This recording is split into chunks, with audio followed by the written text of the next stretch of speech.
Olá, eu sou a Renata Admiral. O programa Análise Direta já está começando daqui dos estúdios de São Paulo com mais um assunto bem interessante. Hoje eu converso com o escritor Virgílio Pedro Rigonati, autor do livro Cravo Vermelho, lançado em 2017 pela editora Ler e Prazer.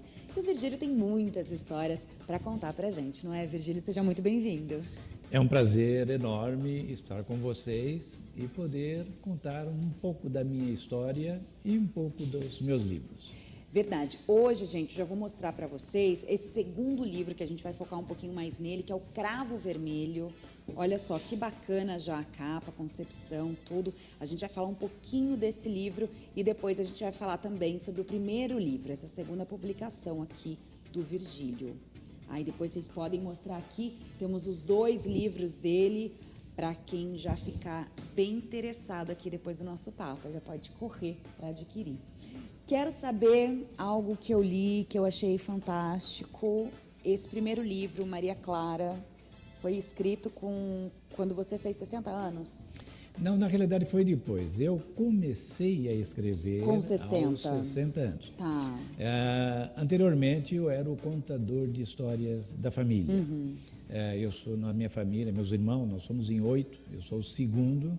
E eu tenho uma memória muito boa e eu sei de episódios a partir dos 2 anos e meio de idade. Você se lembra de tudo? Muita coisa, 2 anos e meio, 3, 5, eu Olha me lembro só. bastante.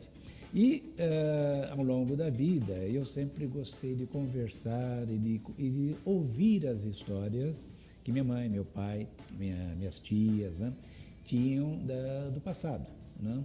E nessas conversas eu fui aprendendo e depois, quando a família cresceu, eu sempre era cobrado para contar alguns episódios. E quando meus sobrinhos vieram ao mundo, cresceram, queriam saber da história da família, sempre me perguntavam. E quando eu fiz 60 anos, né, os sobrinhos falaram: tio, daqui a pouco você vai embora. E essas histórias vão se perder. Por que você não escreve? Eu pensei, e eu sempre tive um bloqueio muito grande em escrever. Isso deve ser trauma de escola, porque minha letra era horrível. Então a professora com certeza pegava no pé, reclamava. Não só pegava no pé, me tirava nota. Por causa da letra. Por causa da letra. Claro. Ela não entendia o que eu escrevia, né? Então isso me bloqueou na vida. E por uma série de razões profissionais, eu fui desenvolvendo a oralidade. Né? E aí então me tornei o contador de história. Então, quando eu resolvi então escrever, instigado pelos sobrinhos, né? Eu tinha um computador, eu não precisava mais escrever manualmente. Sim. Beleza. A letra você podia escolher qual letra que ia ficar mais bonita no computador. Podia escolher, perfeitamente. E começou a fluir a história. O que eu resolvi fazer? Escrever a história da família. Fiz um blog de 100 anos de história da família. Busquei desde nossas origens na Itália, né? As origens da minha mãe, que tem índio, tem negro, tem uma série de raças misturadas, né? Então, esses 2 segmentos me empolgou e eu comecei por ali nessa linha e fui contando a história da família até chegar à morte dos meus pais, né? E nesse processo eu vi que eu dava para escrever, tinha jeito para escrever, né? E até num episódio, assim, um dia, porque eu sempre escrevia e dava para minha esposa dar uma olhadinha para ver se estava inteligível, se estava bem e tal, né? E um episódio muito marcante na nossa vida, e eu escrevi, passei para ela, eu estava escrevendo outro capítulo, de repente ela chegou do meu lado chorando, né? E disse: Pedro, isso está muito bonito, está muito interessante, você tem que publicar isso, não pode ficar só aqui, né? Então aí me deu aquele estalo, né? Aquela vontade de escrever e passar para os outros a minha experiência. Eu li muito na vida, eu sempre gostei de ler desde jovem, né? Eu sempre mantinha 2, 3 livros abertos, Dependendo do meu estado de espírito, eu pegava um mais... Eu já fui assim, quando tinha mais tempo. É? Deixava 3 livros assim que eu ia lendo conforme o meu humor. Isso, conforme o humor. Você está bem, então você pega um livro mais complexo. Você não está bem, pega um livro mais assim, para passar o tempo. Né? E o que mais você lia? O que você buscava na literatura? Com o passar do tempo, eu fui refinando as minhas preferências no sentido de buscar livros que tinham histórias baseado em história. Né? Então, vou citar um exemplo que me marcou muito na vida, foi o Guerra e Paz, né? Que Tolstói escreve a história russa, inclusive da família dele. Ele é baseado na família dele, de 2 ramos da família, mas para contar a história da invasão de Napoleão. Ele faz, inclusive, uma análise política da invasão de Napoleão. Sim. Então, isso me marcou. Me marcou também como o Érico Veríssimo, da Ana Terra, né? A história do nascimento de uma localidade, de uma cidade. Né? E ele fez uma trilogia, né? O Tempo e o Vento. Né? Então, são livros que marcaram e contam uma historinha, né? O que é um entretenimento. Mas tem a base histórica, né, por trás. Com a base histórica. Né? Então, eu sempre gostei do livro que me causava assim, uma alegria em ler, mas ao mesmo tempo me trazia informação e cultura. Né? Olha que legal. Então, aí quando eu me decidi a escrever, eu falei, não, tem que ser nessa linha do que eu gostava de fazer, de ler. Né? Então, eu procurei fazer. E eu escrevi o primeiro, o Maria Clara. Porque o Maria Clara é baseado na história da minha mãe. Né? O Maria Clara tem alguma coisa a ver com o blog que você já escrevia? Sim, porque como eu contei a história da família, né? Da Maria Clara era a personagem principal da nossa família. Sim. Por uma série de razões, né? Dela e do como ela educou, instigou os filhos a crescer na vida, né? Ela foi muito marcante e ela foi uma mulher muito forte, muito determinada, né? Então a história é muito centrada nela, mesmo a história do blog da família centrada nela e naturalmente o livro tinha que ser. E assim, quando eu comecei a escrever, já me veio na cabeça que teria que ser uma trilogia. Tá. Né? Então, eu falava para minha mãe quando ela era viva, né? Eu falei, mãe, a tua vida dá um livro. Eu preciso arrumar alguém para escrever. Eu não sabia que era você mesmo. Mas não sabia, infelizmente ela não ficou sabendo, porque ela faleceu uns 25 anos atrás. Né?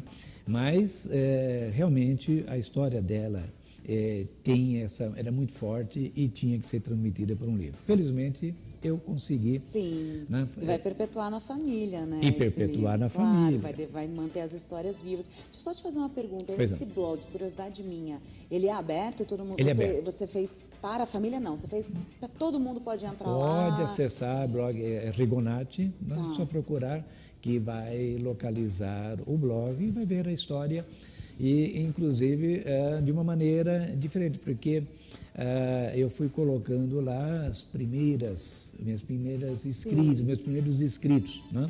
E foi evoluindo, né? Porque o começo, naturalmente, você vai devagarzinho, vai engatinhando, né? Isso, você não tem experiência. Sim. E mesmo quando você desenvolve a história, você começa a se soltar. Então, a linguagem vai evoluindo durante a feitura. E se familiarizar também ali com aquele contexto que você está criando, com os personagens, né? E porque o contador de história tem uma vantagem. Por exemplo, eu estou contando para você, eu estou vendo teus olhos. Se os olhos estiverem brilhando, você está interessado na história, então eu estico, eu converso, elaboro. Né? Se o olho não está tão brilhando assim, eu encurto. Né? Então, o contador de história tem isso. Mas o escritor não, é ele o computador. E eu fico ali, quando eu estava escrevendo, imaginando o que os outros sentiriam. Né? Então, eu procurava colocar a história de uma maneira mais elaborada, etc., imaginando, mas não tinha um feedback. Né? Então, é um pouco mais difícil você elaborar assim. Mas eu fui elaborando e contando da forma como eu gostava de ler. Entendi. E olha só que legal, eu estava olhando aqui, o Maria Clara, né, a filha do coronel, seu primeiro livro, aqui na resenha, aqui na sinopse atrás, né, tá aqui, a trajetória se confunde com a história da cidade de Arari, em Minas Gerais. Isso. Então, você também trouxe a história aí de Minas. Arari era onde vocês... É onde minha mãe nasceu. Onde a sua mãe nasceu. Isso, Arari. Primeiro era uma vila, né? Na expansão do café, que o café, naturalmente, ele veio do Vale do Paraíba, foi para o norte de São Paulo, atingiu o sudoeste de Minas. E da cidade de São Sebastião do Paraíso, que tinha um clima muito bom e uma terra fértil para o café foi implantado e começou a expandir. E foi em direção a essas terras onde viria a ser Arari. Tá. Né? De passagem, digo que o meu pai nasceu em São Sebastião do Paraíso e minha mãe em Arari, que depois se chamou Itamogi. E esse vilarejo ele foi crescendo e ganhando uma certa importância. E, naturalmente, como toda a cidade brasileira, tinha o coronel, que era o manda-chuva da cidade. Era lei e tudo passava por ele. Ele mandava, inclusive a cidade, para ele, era a continuação dos negócios dele. Sim. E ele é de um rapaz muito esperto, ele aprendeu que as terras não pertenciam a ninguém naquele tempo. As pessoas chegavam e ocupavam. Tirava a mata e plantava. Sim. E não tinha posse. Aliás, tinha posse, mas não tinha o título de propriedade. Então ele, muito esperto, ele começou a expulsar os poceiros. E aí o pai dele era um oficial de paz, né? E ele então aprendeu como registrar as terras. Então, na medida em que ele foi tomando a posse das terras, ele foi colocando como propriedade dele. Isso real ou isso também Real. está todo aqui? Olha, é muito legal. Eu vou finalizar esse bloco lendo exatamente o que você me respondeu agora. Isso tudo é só o começo. Neste livro que mistura biografia e ficção, Virgílio Pedro Rigonati conta a encantadora história de sua mãe Maria Clara, que sempre levou a vida de maneira inspiradora e positiva e que merece ser contada a todo mundo. Muita biografia, muita história, uma ficção para dar, tem todos os elementos para um ótimo livro. Então a gente volta com esse bate-papo daqui a pouco no nosso segundo bloco da Análise Direta.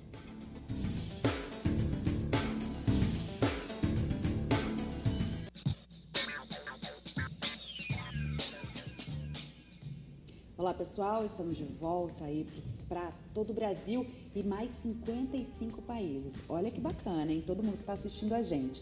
E eu converso hoje com Virgílio Pedro Rigonati, que estreou também o Cravo Vermelho. A gente comentou no primeiro bloco sobre o livro Maria Clara, mas você já me disse que você pensou numa trilogia. Sim. Então você pensou na Maria Clara, pensou no Cravo Vermelho. Então ele não faz parte da trilogia. Não, o Cravo Vermelho não faz parte. A da Maria Clara já tem o segundo livro finalizado, que eu devo lançar no meio do ano. Você está fazendo que nem quando você lia 3 livros ao mesmo tempo, você está escrevendo vários ao mesmo tempo. Boa, a trilogia de um lado e o Cravo do outro. Então, antes, Maria Clara, então o segundo livro já tem o nome? Já pode falar ou não pode? Pode sim. A Conquista do Lugar ao Sol. A Conquista do Lugar ao Sol, que já vem como segundo. Você já tem planos para o terceiro aí? Ou... Sim, já está na cabeça. Ainda não está no papel, né? Ainda não. Gente, esse homem escreve o tempo todo. Então vamos falar um pouquinho do Cravo Vermelho. O Cravo Vermelho já vem com uma novidade, porque você criou sua própria editora, é isso? Pois é. Eu digo que eu sou um escritor novo, mas um velho empreendedor. Que eu resolvi fundar a minha própria editora para facilitar a edição e a divulgação dos meus livros, porque meus planos são vários livros. Entendi. E qual que é a história do Cravo Vermelho? Eu sei que tem aí, ela se baseia na década de 60, né? Contextualização. Isso. E muita coisa aconteceu neste período, né? Esse período, a década de 1960, foi riquíssima. Ela transformou o mundo. Não só aqui no Brasil, o mundo todo. Sim. E o que aconteceu lá fora influenciou todos os acontecimentos aqui no Brasil. E esse livro é ficção, mas ele é baseado no que eu vivi, no que eu vi e senti naquela década. Entendi. Eu me inspirei para escrever quando eu vi umas fotos minhas e dos meus colegas no ginásio. Eu vi aquelas carinhas inocentes, né? Ingênuas, né? Mas esperançosas, né? De fazer alguma coisa na vida, sem saber o quê. Tem também um futuro melhor ali, né? Também. Perfeitamente. E aí eu fiquei imaginando assim, nós assim, moleque, o que cada um virou na vida, né? Então eu comecei a criar uma história, né? Daqueles jovens que se conheceram na escola e foram desenvolvendo o seu pensamento, aprendendo a vida e sendo influenciados por tudo aquilo que acontecia no mundo, né? E para contar a história, eu fiz uma personagem, a Pedrina, né? Que em parte ela é meu alter ego. Pensei aqui, já estava preparando para fazer essa pergunta. Pois é. E a Pedrina, ela entra na escola, no ginásio, né? E conhece um rapaz, né? O Valério, que então ela vai desenvolver uma amizade e futuramente ela vai desenvolver um romance. Sim. E os dois vão, como eu falei, aprendendo, né, sobre o mundo e sendo influenciados pelo mundo. Eles vão se juntando a outros colegas para estudos e, ao longo da década, eles vão tomando posições. Isso você fala contextualizado em 60, que no caso a gente estava ali com a ditadura, aquela questão de sequestros, de furtos, né, que acontecia muito, Isso. torturas. Você também pega esse cunho político? Eu pego e eu explico tudo, sem ser didático, Claro. mas é para se entender o que aconteceu, principalmente no final da década de 60, que aqui no Brasil, 1968, é o clímax dos acontecimentos da década. Sim. Os antecedentes precisa ser entendido para poder se entender 1968. Tá. Então eu vou buscar o iluminismo, eu vou buscar o marxismo e vou explicando como a Pedrina vai tendo contato com o comunismo, o que era comunismo, o que era capitalismo, Tá. né? E aqueles antagonismo que marcou o mundo após a Segunda Guerra Mundial, entre Estados Unidos e União Soviética, que dominaram o mundo, após o esfacelamento dos impérios europeus, né? Os dois tomaram conta do mundo e disputavam palmo a palmo o mundo e influenciar os países. Claro. Os Estados Unidos teve uma bobagem muito grande de deixar uma pequena ilha no seu calcanhar ser dominado por um homem que virou comunista. Ele não era comunista. Fidel Castro, quando derrubou a ditadura de Fulgêncio Batista, ele não era comunista, virou comunista. E isso criou assim, aquele episódio aqueles jovens barbudos, né? Sim. Que dominaram a ilha, derrubaram Fidel, deram a liberdade e o povo chegou ao poder, segundo eles, né? Aquilo transmitia para nós um sentimento, né, de querer lutar também por esse ideal de liberdade. Então mexeu muito com os jovens e mexeu muito com meus protagonistas, né? E na medida em que aquele clima ia aquecendo de antagonismo nos Estados Unidos e a União Soviética, veio para cá também, porque vamos lembrar que João Goulart era taxado como comunista. Sim. Talvez não comunista, mas ele era uma pessoa que tinha tendência para ser ditador. Ele foi criado por Getúlio Vargas, né, que foi um ditador. Então, ele queria, naturalmente, implantar. E o cunhado dele, o Leonel Brizola, esse sim era bem comunista, né? Ou pelo menos para tomar o poder através do comunismo para ele assumir, né? Bom, de qualquer forma, aqui esse antagonismo, capitalismo e comunismo, levou à queda do João Goulart e a assumir o poder os militares, né? Então, aí começou... Os personagens passam por toda essa transformação, então, da década. Isso, vão passando por essa transformação política, Sim. Né? Aqui com a criação de uma ditadura, que no começo ela foi branda, né? Mas com o passar do tempo, a linha dura, comandada por Costa e Silva, foi tomando poder e eles foram tomando medidas mais fortes, mais firmes, mais decididas, para acabar com o perigo para eles do comunismo. Sim, essa história não conta, mas só dá uma piscadinha para eu saber, tem um final feliz essa história de amor? Não sei. Vocês vão ver. Eu já fiquei curiosa, já queria saber. Vocês vão ver. Vai ter que ler o livro para poder saber. E esses seus personagens agora? Eles vão ter também uma continuidade? Esse livro também será? Não, esse é um livro único, começo, meio e fim. Isso. Ele se esgota nesse livro. Né? Tá. E o personagem masculino, você se inspirou em outra parte sua ou não? Não. A Pedrina tem mais de você? A Pedrina, sim. O pensamento, a conduta. E eu coloquei através de uma mulher, porque eu quis fazer um exercício de verificar como é que era o outro lado. Eu vivi como homem, né? E fiquei pensando como as mulheres reagiam e como elas pensavam e se transformaram. Que a maior revolução que houve na década de 60, para mim, foi a revolução da mulher. Ela começou a se libertar, porque até então ela era criada, educada para ser dona do lar. Sim. Né? Ter filhos, né? Educá-los, né? E mais ali, dentro de casa. E o homem que saía para trabalhar, ganhar a vida. Então, eu acho que a grande revolução foi da mulher. E ela transformou o mundo. Hoje, é uma diferença. Eu digo no livro que não existia motorista de ônibus. A mulher motorista de ônibus. Sim, claro. Não existia a mulher motorista de táxi. Né?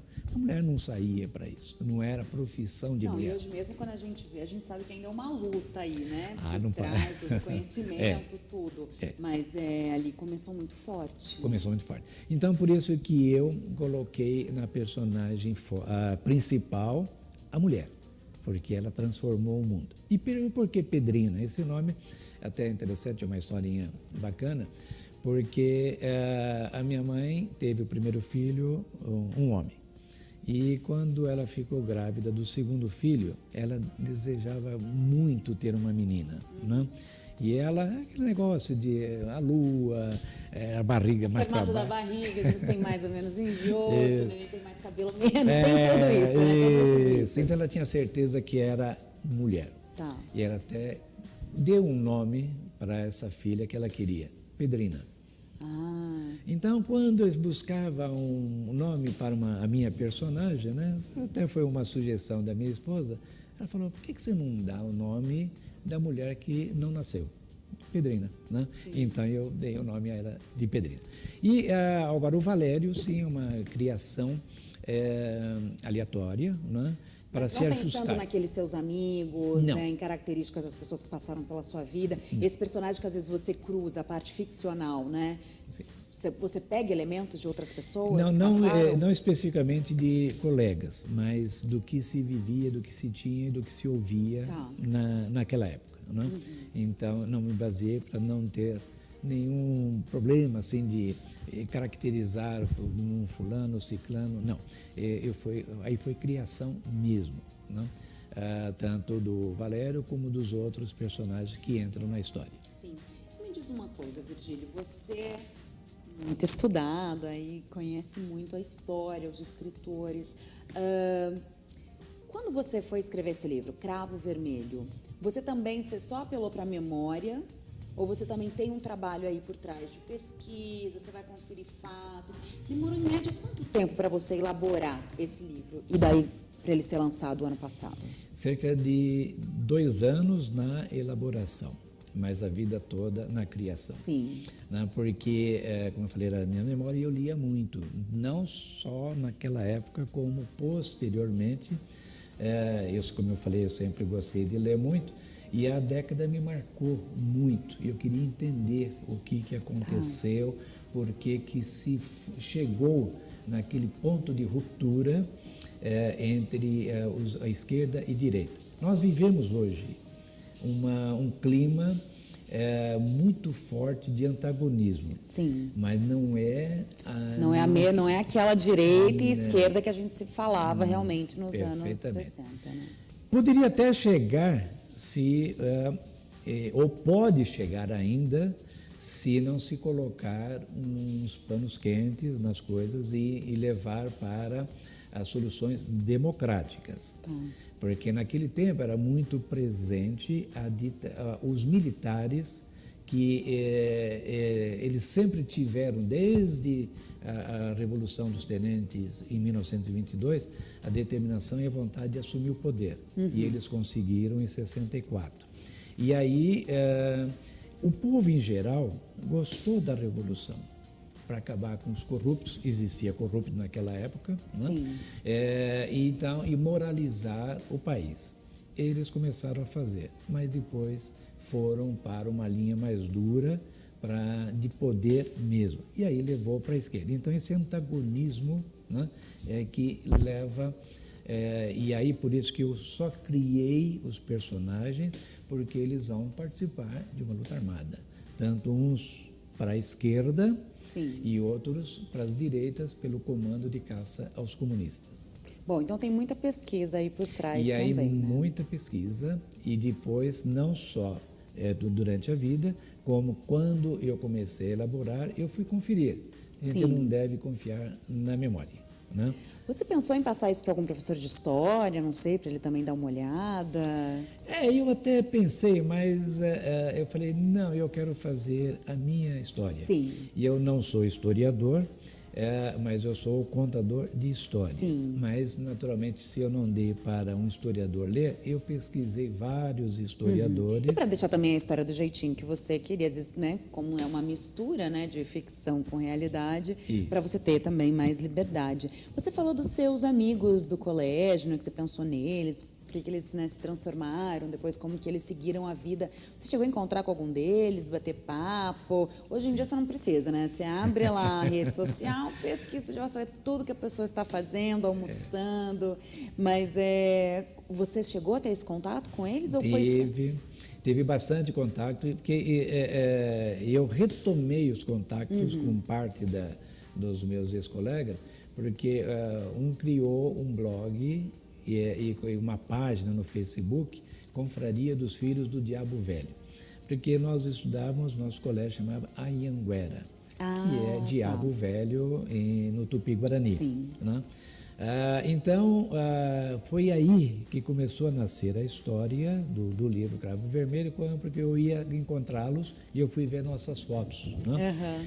Então, e nós fizemos agora, no final do ano passado, em outubro, uma comemoração, né, de 50 anos do nosso término de ginásio, sim. E 70 anos do Colégio Anhanguera, que ele foi instituído, então foi feita essa comemoração de 70 anos. Reunimos dezenas de colegas lá no colégio mesmo. E por que o nome Cravo Vermelho? Bem, eu não vou contar, desculpe-me. Tá bom, porque tem a ver, a gente seria um spoiler. Então tá, nada disso, aqui não gostamos de spoiler. Pois é, mas é uma coisa muito interessante o significado do cravo vermelho. Mas eu digo que alguns até falam, mas é o cravo vermelho de Portugal, porque houve a Revolução dos Cravos em Portugal. Sim. Não se fala a Revolução do Cravo Vermelho, fala só a Revolução dos Cravos. Mas quem é de Portugal fala, mas você conta a história de Portugal. Não, é um outro, e tem um significado muito forte. E olha, eu gostei muito da imagem, dessa construção dessa capa. Foi da sua cabeça? Você pediu opinião? Você foi falar com o design? Como é que foi para você bolar essa capa? Foi até interessante, até o nome, porque a princípio eu ia chamar a Confraria dos Filhos do Diabo Velho. Para remeter remeter é o nome do ali, primeiro tá. capítulo, para remeter a isso. Uhum. A minha filha, eu tenho uma filha de 16 anos, do segundo casamento. A escola foi em um determinado local e ela contou para nós o que ela viu lá. Eu falei, mas não conhecia esse museu. Eu vou bastante, mas não conhecia e fui conhecer. Uhum. E lá nós vimos o ambiente. Eu só, desculpe não falar qual é o museu, né, porque senão vou dar spoiler. Tá bom. E justamente, num determinado local, tinha um cravo vermelho, num vaso em cima de uma caixa de madeira, em frente a uma coluna, que é justamente a foto do livro. Você é um ótimo contador de histórias, porque você não escorrega em nenhum momento. Estou esperto. Para dar um pouquinho de spoiler, você vai muito bem. Eu vou até fazer um pequeno intervalo aqui, vou tentar saber um pouquinho mais aqui nos bastidores. E não, brincadeira, vamos guardar, né? Porque o livro é muito bacana a gente ter essa resposta ao longo da leitura e ao final dela, né? Então daqui a pouco a gente volta com o programa Análise Direta.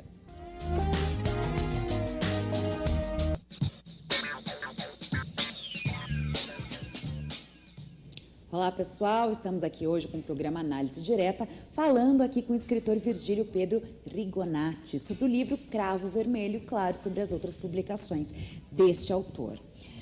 Falando sobre suas histórias, sobre a década de 60, que é aprofundada aqui no livro Cravo Vermelho, sem spoilers.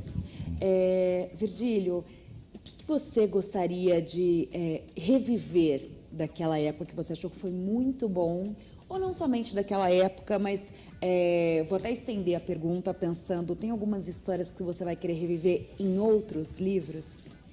Sim, tem bastante coisa que eu gostaria de desenvolver e até no livro Maria Clara eu tenho alguma coisa das memórias daquele tempo, no segundo livro da Maria Clara, tá. na continuação.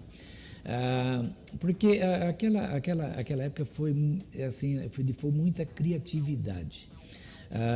Dos anos 60, que na realidade era dominado pelos jovens, que era uma geração que foi chamada Baby Boomers, de Baby Boom. Houve uma explosão de bebês depois, durante a Segunda Guerra e principalmente depois da Segunda Guerra Mundial. E esses jovens, eles tinham, principalmente nos Estados Unidos e na Europa, eles tinham aquela reminiscência e sabendo da história da família, de pais, de tios que foram para a guerra, morreram na guerra ou foram mutilados. E eles sabiam que iriam de novo para a guerra, porque a Terceira Guerra Mundial ela foi até iniciada após o final da Segunda Guerra Mundial, quando os próprios exércitos americanos que já estavam na Europa, eles queriam invadir a Rússia, porque a Rússia estava debilitada, porque ela foi invadida pelos alemães. Então seria uma boa oportunidade para já liquidar a fatura e os Estados Unidos dominar. Era assim que resolvia as potências, as nações, era através da guerra. Então se tinha certeza que uma terceira guerra iria estourar. E esses jovens estavam querendo evitar esse tipo de coisa. E outra é viver a vida, porque eles sabiam, se estourar a guerra, nós vamos morrer. Sim. Então vamos aproveitar a vida. Nasceu o quê? O rock, que foi a explosão dos sentimentos dos jovens, né, para a vida, aproveitar a vida. E a gente tinha, isso no episódio 62, 63, com o Muro de Berlim, 62, 63, a crise dos mísseis de Cuba, que foi descoberto, os Estados Unidos descobriu que a Rússia tinha colocado mísseis na ilha, aí eles resolveram agir e fizeram um bloqueio da ilha. E a União Soviética tinha mandado uma esquadra lotada de armamentos e outros mísseis, e se criou um clima de que vai estourar a guerra. Porque a Rússia estava com a sua armada no mar e os Estados Unidos, e os Estados Unidos não ia deixar. E vai acontecer o quê? Vai acontecer guerra. Então vão lançar mísseis um no outro, e a gente perguntava para os professores, mas e aí, vai estourar a guerra? Vai ter uma bomba atômica aqui? Eles diziam, não, aqui não vai vir, vai ter na Europa, vai ter nos Estados Unidos, mas aqui vai vir a radiação.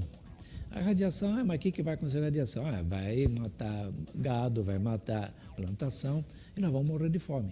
Então a gente tinha aquele sentimento de fim de mundo. Sim, né? de viver aquele dia como se fosse o último também. Perfeitamente. Né? E foram 13 dias de tensões e que a gente acompanhava pelos jornais, porque não existia televisão nas casas só de rico, de pobre não tinha. A maior parte ali do colégio era de pobre. Então a gente ia pelo jornal e pelo que os professores iam Mas dizer. enquanto vocês, acompanhavam esse desfecho, né, durante esses 13 dias que você mencionou, vocês já iam vivendo o que você fala que você sente falta, assim, dessa explosão mesmo de vida que teve nessa época? Então, eu cito esse cara porque marcou muito todos nós, né? E a gente acompanhava o que a juventude fazia no mundo. Que eu falei, o rock, então foi trazendo para cá. E, de repente, houve essa explosão de cultura, principalmente na música. Porque a música é a coisa assim que é mais visível, que toca a maior parte das pessoas. Sim. E aí veio os Beatles, né? Que transformaram o mundo. E só para lembrar, os Beatles, eles começaram certinhos, conservadores, tocando um rockzinho, tá? Mas eles eram engravatados, os cabelos longos, Beatles, né? Mas cortado tudo bonitinho, né? Direitinho, tal. Até um determinado momento em que eles, naquele LP deles, Sgt. Peppers, né? Eles enterram os Beatles certinho e criam uns Beatles novos, psicodélicos, que está na roupa deles lá. Sim. Aí eles vão deixar cabelo crescer, barba, roupas diferentes. Até na postura, no que eles falavam depois, né? Mudou um pouquinho o discurso ali. Isso. E aqui a gente vivia a Jovem Guarda. Sim. Que transpunha para cá o sucesso do rock internacional, e a Jovem Guarda fazia aqui, e a gente se divertia com isso. Né? Foi um momento muito interessante, muito gostoso. Mas o tropicalismo também estava... Chegou depois. Começou com certinhos. Isso. Primeiro depois teve logo aquela depois... diferença, né? Beatles, Rolling Stones, o tropicalismo são duas coisas diferentes. Da Jovem Guarda, a MPB, ela começou a disputar com a Jovem Guarda um predomínio na música, né? E ela teve, a MPB, assim, uma motivação muito grande, que foi da ditadura, e aqueles jovens querendo acabar com a ditadura, e nós todos, né, a juventude, querendo a liberdade, porque a gente só se falava em ter liberdade. Sim. Porque nós tínhamos a ditadura. E os jovens compositores, cantores, começaram a fazer músicas de protesto. Se bem que a gente, às vezes, não entendia direito o que significa. Tinha umas metáforas ali no meio, né? A gente não entendia, mas sabia que era contra a ditadura, porque a gente conversava entre a gente. Então, aquela explosão da MPB, com a explosão de Chico Buarque, Caetano, né? Gilberto Gil. Sim. E todos os outros, né? E que aí, depois que veio a Tropicália, que aí foi num processo de mais radicalização da música, aí no final dos anos 67, principalmente 68 em diante. Né? Então, aquele clima era um clima de festa, de descontração, contra aquele conservadorismo que vinha até então. Você traz também esse clima dessa vivência no livro? Sim. Dessa festividade, né? Porque me parece que os jovens antigamente, a gente pode até fazer um contraponto com os dias atuais, as músicas eram muito mais relevantes, a literatura era muito mais incisiva, porque eles tinham pelo que lutar. Uhum. Hoje parece que está meio perdido, então não se faz mais música como antigamente, não se vai buscar a história e trazer de volta essa raiz. Como que você vê, mudou muito de lá para cá ou nada? Lá eram tempos realmente mais criativos e aqui no Brasil? É tão criativo, foram os anos 60, que a maior parte dos artistas e dos compositores que estão até hoje são de lá. São de lá. Não? Teve alguns muito bons depois, mas realmente foram os artistas criados naquela década que estão aí até hoje fazendo sucesso. Hoje não há aquela parte ideológica, aquela guerra ideológica de transformação de mundo. Porque hoje esse divertimento não é porque eu vou morrer amanhã, é porque eu só quero me divertir, simplesmente assim. Né? Isso, perfeitamente. Minha filha passou os 3 dias no Lollapalooza. Né? Que é uma explosão de 100 mil cada dia, são 3 dias, 300 mil pessoas, né? Num festival alegre, gostoso, descontraído, bonito. Né? Mas que não tem esse cunho social e político. E político, não tem. Há uma, diz assim, é esquerda e direita. O que é esquerda e direita hoje, esquerda e direita naquela época? Tinha naquela época aquele antagonismo. Hoje não existe mais o comunismo, né? Não existe esse perigo. Existe uma politização no sentido de se criar um governo democrático, mas com jeito de ditadura. Hoje você vê na União Soviética, disse que aliás, a União Soviética não existe hoje, é a Rússia, o Putin está 20 anos no poder e ele cria lei, modifica a lei para ele se perpetuar no poder. Exato. Nós temos aí na Venezuela a mesma coisa, né? E no mundo todo tem esse movimento de fazer da democracia uma semiditadura, ditadura de um partido ou de um grupo que domina o poder. Então, existe os perigos, mas não com aquele antagonismo forte que existia na década de 60. Entendi, eu até fiz um biquinho aqui, que daqui a pouco a gente vai ter que encerrar, mas espera um pouquinho, gente, que eu quero perguntar mais coisas. Para voltar naquele assunto inicial, seus netos, hoje em dia seus sobrinhos, devem estar um pouco mais crescidos, né? Quando eles falavam, tio, vai escrever um livro, tio, vai deixar essas histórias aí para a gente ler e reler. Como que foi para eles, então, o lançamento dos livros, a acompanhar o seu trabalho? Como que é, assim, para a família?